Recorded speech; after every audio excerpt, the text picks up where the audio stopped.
Hello friends, तो हम लोग पढ़ रहे थे नंबर सिस्टम यानी कि संख्या पद्धति। इससे पहले वाले वीडियो में मैंने आप लोगों को बताया था, संख्या पद्धति के बारे में इंट्रोडक्शन दिया था एक्चुअली। तो संख्या पद्धति को पढ़ने से पहले, नंबर सिस्टम को पढ़ने से पहले हमें जरूरी है कि नंबर्स क्या होते हैं, संख्या क्या होती है, इसके बारे में जानना। तो इससे पहले वाली मेरी एक वीडियो है, प्लीज़ उसको जरूर देखिए। इस वीडियो को देखने से पहले उसके अंदर मैंने आप लोगों को बताया है कि संख्या क्या होती है। तो जैसा कि उसमें बताया गया है कि कोई भी नंबर यानी कोई भी संख्या जो होती है उसको रिप्रेजेंट करने के लिए यानी उसको एक रूप देने के लिए हम लोग इस्तेमाल करते हैं न्यूमरल्स का। यानी कोई संख्या है उसको लिखने के लिए हम लोग यूज़ करेंगे न्यूमरल्स का। और न्यूमरल्स जो होते हैं वो बनी होती है डिजिट से यानी अंकों से। फिर मैंने आप लोगों को बताया था कि अंकों के आधार पे कई तरह के नंबर सिस्टम होते हैं, जैसे कि binary number system, octal number system, hexadecimal number system, decimal number system. तो चूंकि हमारे एग्जामिनेशंस के अंदर या रीजनिंग एंड एप्टीट्यूड का जो पोर्शन होता है उसके अंदर जो क्वेश्चंस आते हैं वो ज़्यादातर डेसिमल नंबर सिस्टम के आते हैं। तो हम लोग कौन सा नंबर सिस्टम पढ़ने वाले हैं, वो है डेसिमल नंबर सिस्टम। हालांकि इंट्रोडक्शन में डेसिमल नंबर सिस्टम के बारे में आपको बता दिया था कि डेसिमल नंबर सिस्टम के अंदर 10 अंक होते हैं। कौन कौन से? 0 यानी 0, 1 2 3 4 5 6 7 8 9, 0 से लेकर के 9 तक। कोई भी जो मैं संख्या लिखूंगा डेसिमल नंबर सिस्टम के अंदर वो इन्हीं अंकों के यूज करके, मतलब कि कोई भी संख्या जब भी लिखूंगा तो उनमें यही अंक होंगे, इसके अलावा कुछ और अंक नहीं होगा। तो यहां तक हमारी डिस्कशन हो चुकी थी about number system, about decimal number system. आज हम स्टार्ट करने वाले हैं डेसिमल नंबर सिस्टम की क्लासिफिकेशन, यानी डेसिमल नंबर सिस्टम में कितने तरह के नंबर्स होते हैं, उनकी एक क्लासिफिकेशन, कितनी तरह की संख्याएं होती हैं उनके बारे में। तो आप लोगों को पता होगा कि संख्याओं का एक बहुत ही बड़ा एप्लीकेशन या यूज होता है किसी चीज को काउंट करने के लिए, मतलब गिनने के लिए। तो हम लोग नंबर्स को यूज करते हैं गिनने के लिए। अगर मैं आपसे पूछूं कि मेरे क्लास में कितने स्टूडेंट हैं, तो आप, यह बिल्कुल स्वाभाविक है, अगर मैं आपसे पूछूं कि आप मेरे क्लास में जितने स्टूडेंट हैं उनको गिन के बताइए, तो आप कैसे काउंटिंग स्टार्ट करोगे? 1 2 3 4 या 1 2 3 4 ऐसे काउंटिंग स्टार्ट करोगे। तो ये जो संख्याएं हैं जो आप गिनने के लिए यूज कर रहे हो या काउंट करने के लिए यूज कर रहे हो, इनको हम लोग कहते हैं नेचुरल नंबर्स, राइट? तो what are natural numbers? Natural number क्या हो गया? Natural numbers. तो नेचुरल नंबर्स कौन से हैं? ऐसी संख्याएं, ऐसा नंबर जिसको हम काउंट करने के लिए यूज कर रहे हैं, मतलब कि गिनने के लिए यूज कर रहे हैं, उसको हम लोग बोलते हैं नेचुरल नंबर्स। तो इसमें कौन हो गया? All counting numbers. जितने भी नंबर्स हम लोग काउंट करने के लिए यूज करते हैं उसे बोलेंगे नेचुरल नंबर्स। तो कौन कौन से नंबर्स होते हैं? 1 2 3 4 5, इसके आगे बढ़ते चले जाओ, जितने आप काउंट कर सकते हो, 500 600 725 अप टू इंफिनिटी, मतलब कि अनगिनत। यानी कि हमारे पास जो काउंटिंग नंबर्स हैं वो क्या है? अनगिनत है। बहुत सारे काउंटिंग नंबर्स होते हैं, अनगिनत है। अब इसमें दो टर्म होता है, एक होता है प्रीडिसेसर और दूसरा टर्म होता है सक्सेसर। इसके बारे में भी कई बार क्वेश्चंस आते हैं, सक्सेसर कौन सा होगा किसी नंबर का या प्रीडिसेसर कौन सा होगा। तो देखो, सक्सेसर का मतलब होता है, दो टर्म कौन से होते हैं? सक्सेसर और दूसरा होता है प्रीडिसेसर। तो सक्सेसर को हिंदी में क्या बोलते हैं? सक्सेसर का मतलब होता है परवर्ती संख्या, मतलब कि इसके बाद आने वाली संख्या। कौन सी होती है? परवर्ती संख्या। और प्रीडिसेसर क्या होता है? पूर्ववर्ती संख्या। इसको समझने के लिए ऐसे दो, मैं कोई एक नंबर ले लेता हूं 4। तो 4 की यानी 4 का परवर्ती संख्या कौन सा है? सक्सेसर कौन सी है? 5। यानी 4 के जस्ट बाद आने वाली संख्या कौन सी है? 5। उसी तरह अगर मैं पूछूं कि 4 से पहले आने वाली संख्या कौन सी है, यानी नेचुरल नंबर में जो हमारे पास प्राकृत नंबर है उसके अंदर अगर मैं पूछता हूं कि 4 से पहले यानी 4 की पूर्ववर्ती संख्या कौन सी है, तो आप क्या बोलोगे? 3। अगर मैं पूछता हूं 4 की परवर्ती संख्या यानी 4 के बाद आने वाली नंबर, 4 का सक्सेसर कौन सा है, तो आप बोलोगे 5। तो ये 3 जो है ये क्या है? This is predecessor. बट एक सिंपल सा क्वेश्चन मैं पूछता हूं, क्या हर एक नेचुरल नंबर की, कोई भी आप नेचुरल नंबर ले लो, उसका पूर्ववर्ती और परवर्ती संख्या होगा? बिल्कुल। एक्सेप्शन सिर्फ एक है, वो कौन सा एक्सेप्शन है? 1। एक को छोड़ के कोई भी नेचुरल नंबर ले लो, इसकी पूर्ववर्ती संख्या भी होगी और इसकी परवर्ती संख्या भी होगी। मतलब कि 1 को, except 1, all natural numbers have successor as well as predecessor. तो 1 के पास सक्सेसर तो है नहीं, यानी हर एक नेचुरल नंबर का प्रीडिसेसर और सक्सेसर है, तो 1 का भी प्रीडिसेसर और सक्सेसर होना चाहिए था, बट नेचुरल नंबर में इसको डिफाइन नहीं किया गया है। तो अब हम आते हैं कि 1 से पहले कौन सी संख्या आती है उसके बारे में, कि 0 यानी शून्य एक ऐसा नंबर है जिसको हम लोग 1 का प्रीडिसेसर मानते हैं, मतलब कि 1 से पहले आने वाली संख्या मानते हैं किसको? शून्य को। तो जब हम लोग शून्य को भी अपने नेचुरल नंबर्स के साथ इंक्लूड कर लें, मतलब कि हमारा नंबर क्या हो जाए? 0, 1, 2, 3, 4 as well as up to infinity. मतलब कि 0 के साथ जब हम नेचुरल नंबर में जब 0 को भी ऐड कर दें, 0 को भी ले लें, तो ऐसे संख्या को, ऐसे नंबर्स को हम लोग क्या बोलते हैं?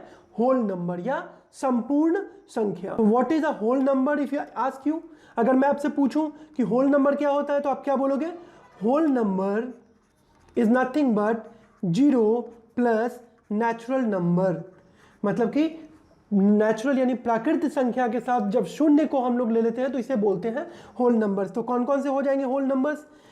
होल नंबर्स हो जाएगा 0, 1, 2, 3, 4 अप टू इंफिनिटी, यानी all counting numbers along with 0, साथ जितने भी संख्या जिसको हम लोग गिनने के लिए यूज करते हैं, अगर उसमें 0 को भी इंक्लूड कर लें, 0 को भी ले लें, तो इसको हम लोग क्या बोलेंगे? Whole number. But whole number की कुछ गुण होते हैं, मतलब कि होल नंबर्स के कुछ प्रॉपर्टीज होते हैं जिसके ऊपर कई बार क्वेश्चंस आते हैं। तो हम लोग देखते हैं कि होल नंबर्स की कौन कौन से गुण या कौन कौन सी प्रॉपर्टी होती है। तो पहला प्रॉपर्टी है closure property. First one is closure property. Closure property मतलब कि संवृत्त गुण, मतलब संवृत्त गुण। अब ये संवृत्त गुण क्या होता है? कोई भी अगर आप होल नंबर ले लो, कोई भी एक होल नंबर ले लो और उसमें एक और होल नंबर जोड़ दो, मतलब कि if you take a whole number and add another whole number to it, तो जो रिजल्ट आएगा वो भी एक होल नंबर होगा। ठीक है, मतलब कि अगर आपके पास संपूर्ण संख्या का एक सेट है और उसमें से कोई एक आप होल नंबर ले लो, फिर दूसरा होल नंबर ले लो, दोनों को जोड़ दो, तो उसका जो योग बनेगा, उसका जो रिजल्ट आएगा वो भी क्या बनेगा? एक होल नंबर। एग्जाम्पल के तौर पे मैं ले लेता हूं 0 और 7, तो ये रिजल्ट क्या आ रहा है? 7। तो 7 भी क्या है? एक होल नंबर।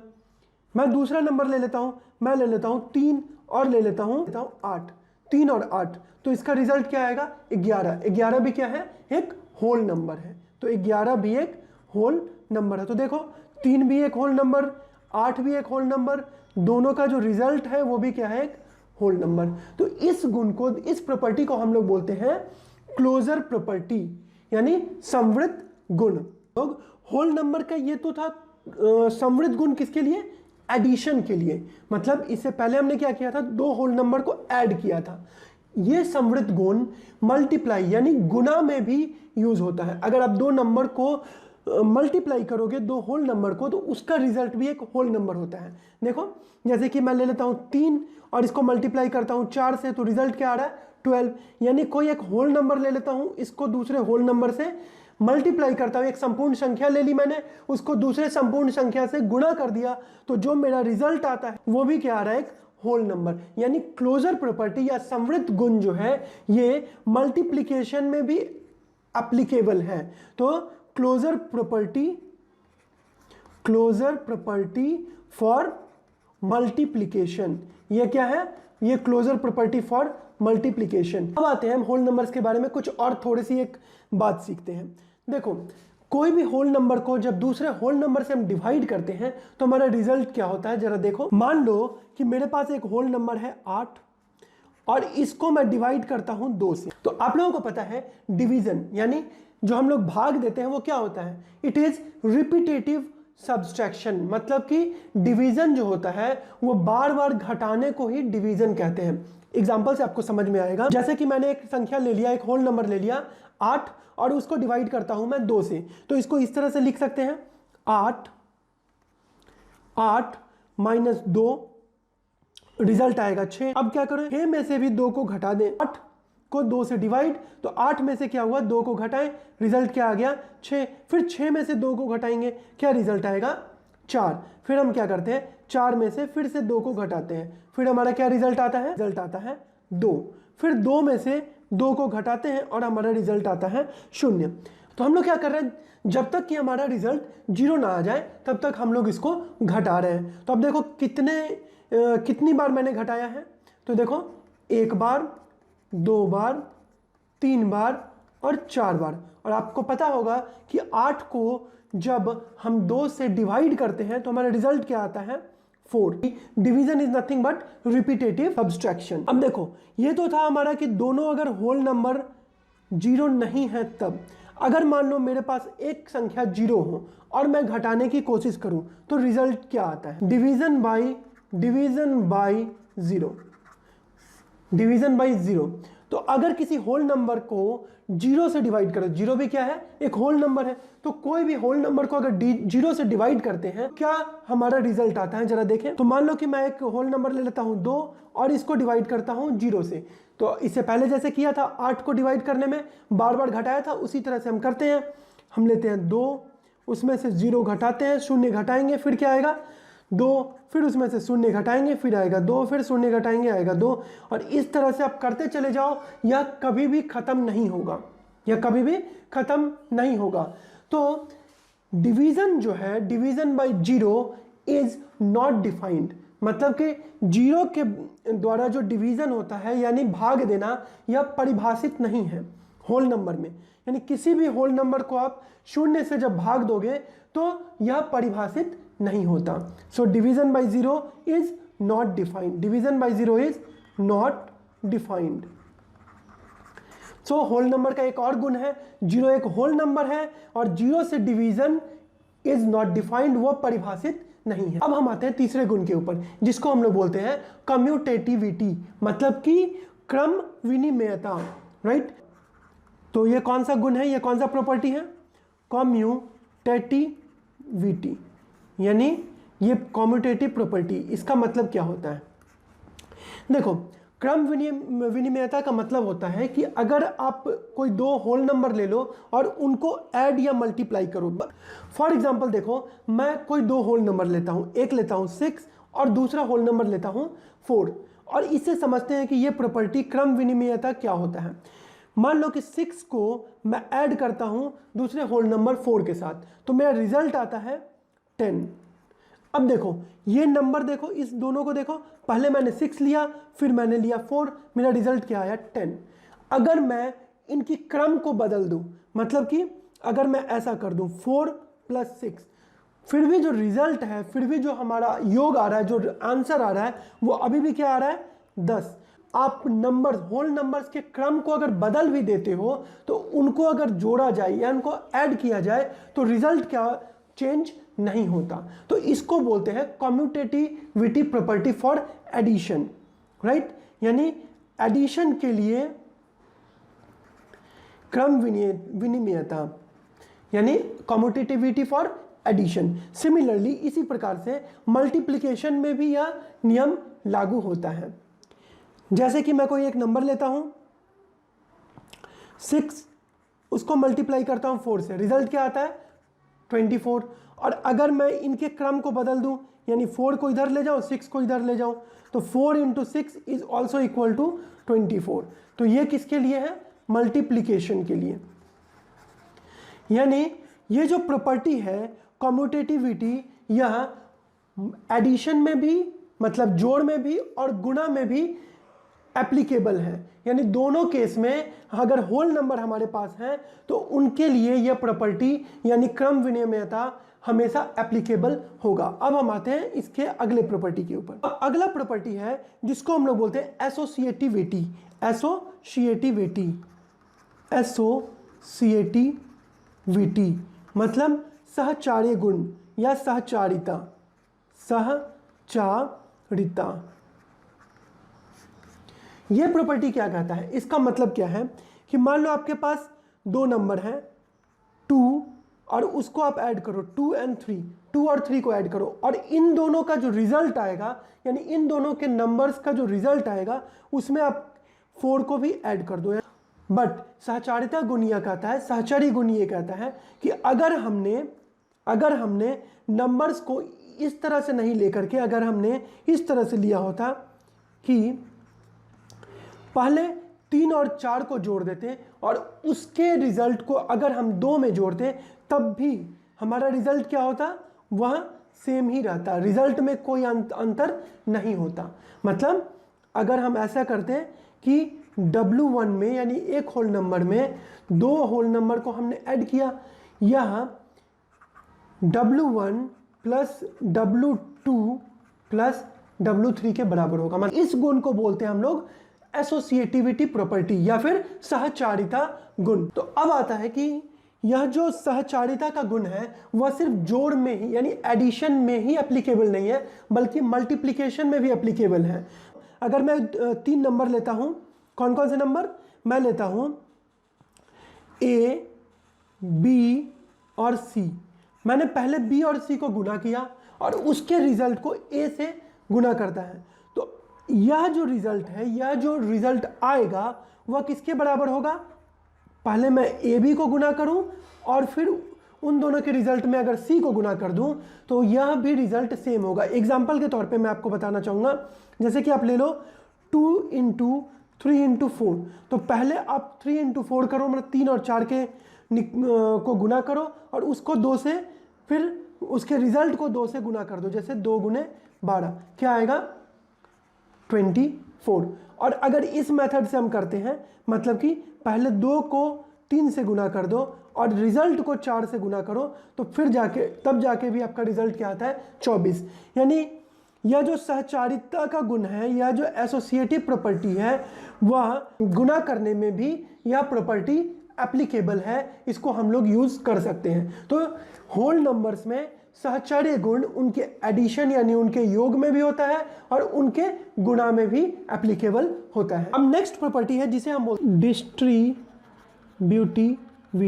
यानी वितरण का गुण। इसको समझने के लिए आप देखो, अगर मैं कोई नंबर लेता हूं 6 और इसको मल्टीप्लाई कर देता हूं 5 और 3 के योग के साथ, जो रिजल्ट होगा वो 6 × 5 प्लस 6 × 3 के बराबर होगा। तो क्या होता है, तो मान लो कि हमने कोई होल नंबर लिया A और उसको गुना करते हैं B और C के योग के साथ, तब जो रिजल्ट आएगा वो क्या होगा, A × B। A को 2 से गुना करो और उसके साथ A को C से गुना करो, दोनों के जो रिजल्ट होंगे इसका और इसका दोनों सेम होगा। इसके बाद कई एग्जामिनेशन में आपसे पूछ लिया जाता है कि आइडेंटिटी मतलब तत्समक अव्यय, यानी किसी भी संख्या, कोई भी होल नंबर का आइडेंटिटी कौन सा है। तो आइडेंटिटी को समझने के लिए आप ऐसे समझो कि मान लो कि आपके पास एक होल नंबर है, ठीक है, और उसके साथ हम कुछ एक ऐसा नंबर जोड़ें या ऐड करें। अभी हम लोग आइडेंटिटी फॉर एडिशन देख रहे हैं, मतलब कि योग में कौन सा आइडेंटिटी या तत्समक अव्यय होगा। तो इसको समझने के लिए आप समझो कि अगर आपने कोई एक होल नंबर ले लिया, उसमें कोई एक ऐसा नंबर जोड़ सके, अगर यह पॉसिबल हो कि किसी भी होल नंबर में एक ऐसा नंबर जोड़ सके ताकि जो हमारा योग आए वह फिर से वही होल नंबर हो जाए, मतलब result is the same whole number, मतलब जो यह होल नंबर था वही अगर ये होल नंबर हो जाए तो इसको हम लोग बोलेंगे, तो यहाँ पे जो नंबर आएगा उसको बोलेंगे आइडेंटिटी ऑफ एडिशन। तो कौन सा नंबर ऐसा हो सकता है, तो यह नंबर है 0 0। फॉर एग्जाम्पल आपको एक होल नंबर ले लो 7 में आप 0 को ऐड करो, आपका रिजल्ट क्या आएगा 7। या फिर आपको एक नंबर ले लो 5, उसमें जीरो को ऐड करो, आपका रिजल्ट आएगा 5। मतलब कोई भी एक होल नंबर ले लो, उसमें अगर आप जीरो को ऐड करो तो जब आप ऐड करते हो तो आपका रिजल्ट क्या आता है, वही होल नंबर जिसको आपने लिया था जीरो के साथ ऐड करने के लिए। तो देखो मैंने कौन सा नंबर लिया था 7, उसमें जब मैंने जीरो को ऐड किया तो रिजल्ट क्या आया, फिर से 7।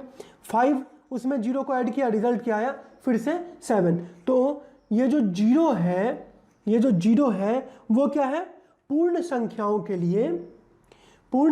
के लिए योज तत्समक है। मतलब कि शून्य यानी जीरो क्या है, जीरो इज एडिटिव आइडेंटिटी, कि शून्य क्या है, पूर्ण संख्याओं के लिए योज तत्समक है। शून्य क्या है, पूर्ण संख्याओं के लिए योज तत्समक है। अब जिस तरह से एडिशन में यानी योग, दो नंबर के योग में एक आइडेंटिटी यानी तत्समक है, तो क्या दो नंबर के गुणा में भी यानी दो नंबर के मल्टीप्लिकेशन में भी कोई आइडेंटिटी होता है, यानी कोई होल नंबर का कोई मल्टीप्लिकेटिव आइडेंटिटी एग्जिस्ट करता है क्या? देख लो। तो जैसे कि मान लो मैंने एक होल नंबर लिया, इसको किसी एक नंबर से मैं मल्टीप्लाई करूं ताकि हमारा जो रिजल्ट है वह फिर से वही होल नंबर आ जाए, तो यह पॉसिबल है। जैसे कि मैं लेता हूं 6 और इसको मल्टीप्लाई करता हूं किससे, 1 से, तो मेरा रिजल्ट क्या आता है, तो मेरा रिजल्ट आता है फिर से 6। यानी 6 को जब भी 1 से मल्टीप्लाई किया तो मेरा रिजल्ट फिर से 6 आ गया। इसी तरह से कोई दूसरा होल नंबर ले लो, उसको जब भी हम 1 से मल्टीप्लाई करेंगे तो हमारा रिजल्ट क्या आता है, तो हमारा रिजल्ट आ जाता है वही होल नंबर। यानी 1 जो है ये क्या है, मल्टीप्लिकेटिव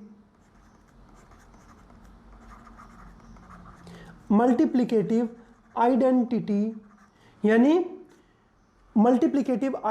यानी गुणात्मक तत्समक। क्या है ये, गुणात्मक तत्समक।